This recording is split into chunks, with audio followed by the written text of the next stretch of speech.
plantateur. J'espère, Chris, avec 4 coups. Ouais, je l'ai planté au deuxième, mais il s'est relevé. C'est bon. C'est parce que j'étais pas bien placé. Mais... Oui, quand j'ai vu, je le regardais par le bas, je m'en venais de bord, il arrive dans le champ là, puis qu'est-ce que c'est ça, cette tache blanche là dans le champ? Vous l'avez pas entendu, il était dans le bois ici, il marchait. Non. Il est parti par là.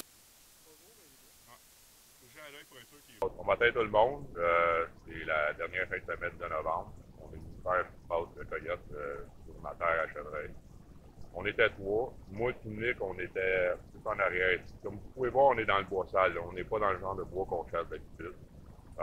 Moi et Nick, on était dans le bois, au même spot que j'ai manqué mon chevreuil il y a 2 semaines. Puis on checkait le fond du bois. On avait posté Mick sur le bord du champ. Il checkait un grand champ de terre noire. Mick, il checkait notre backdoor. Le vent était dans ce sens-là, fait que je savais que si le coyote il était nous contourner, il arriverait dans le champ. C'est ce qui est arrivé. On a fait, j'ai commencé avec, on a eu des problèmes de Fox Pro en partant. On voulait jouer avec 2 cadres. Puis ça donne que le cadre à Nick, c'est le même code que le mien. Fait que quand j'ai parti le mien, le sien est parti avec. Fait que ça n'a pas marché. Quand on a réussi à tout remettre en état, on a collé peut-être une sérénade de coyote pendant 2-3 minutes. On a éteint le call. J'ai attendu peut-être, je voulais attendre 10 minutes, mais j'ai peut-être attendu 7 minutes quand j'ai parti le call de détresse. Puis ça a pris comme, en dedans d'1 minute, on a entendu des coups de feu sur le bord du champ. Nick il a pensé d'allumer la petite caméra, fait qu'au moins on devrait avoir des images de ça. 4 coups. Il a frappé 2 fois, je pense. Au moins il est mort le coyote. Premier kill de la 22 qui est mort au Canada. Là. Je pense pas qu'il y a d'autres coyotes qui sont tombés à ce calibre-là encore. Fait que j'ai bien hâte de voir ça, les images. Fait que première bonne chance pour nous autres de ce côté-ci. Je sais que Dom il a déjà tué il y a 2 semaines ou la semaine passée. Fait que 2 coyotes down. Bonne chance!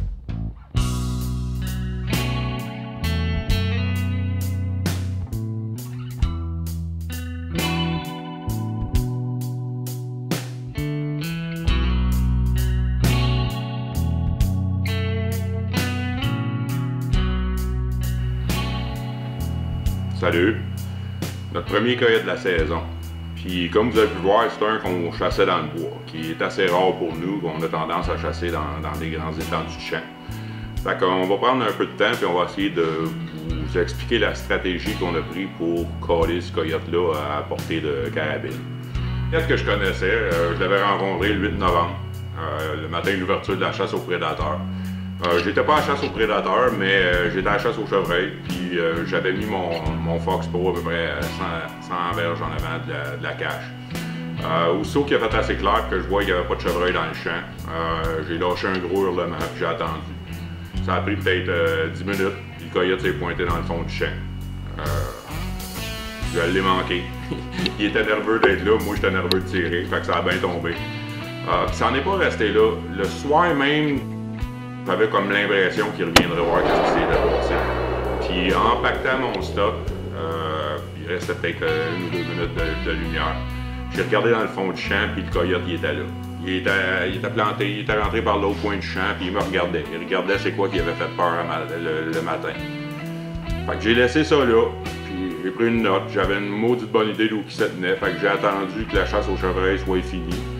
Puis j'ai formulé mon plan. Pour que ça marche, j'avais besoin d'un vent qui poussait notre senteur dans le champ.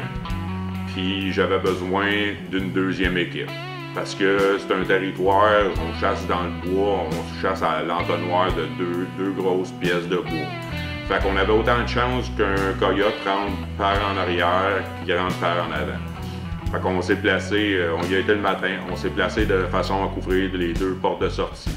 Le vent poussait notre senteur dans le champ. Il y avait le coyote qui, pour pogner notre senteur, il fallait qu'il s'expose totalement dans le champ. Puis c'est ça qu'on voulait. C'est pour ça qu'on avait mis quelqu'un sur le bord du champ.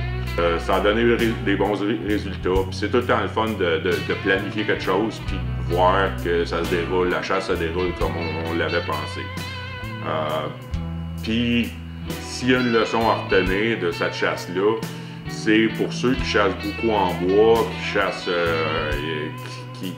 dans des endroits où que les animaux, ou que les coyotes qui ont de la facilité à vous contourner, de chasser en équipe, c'est probablement la meilleure solution. De se servir de la nature de la bête. Le coyote va tout le temps essayer de chercher le vent, fait que de s'arranger pour positionner un tireur qui va fermer cette porte-là si c'est ça que le coyote décide d'emprunter.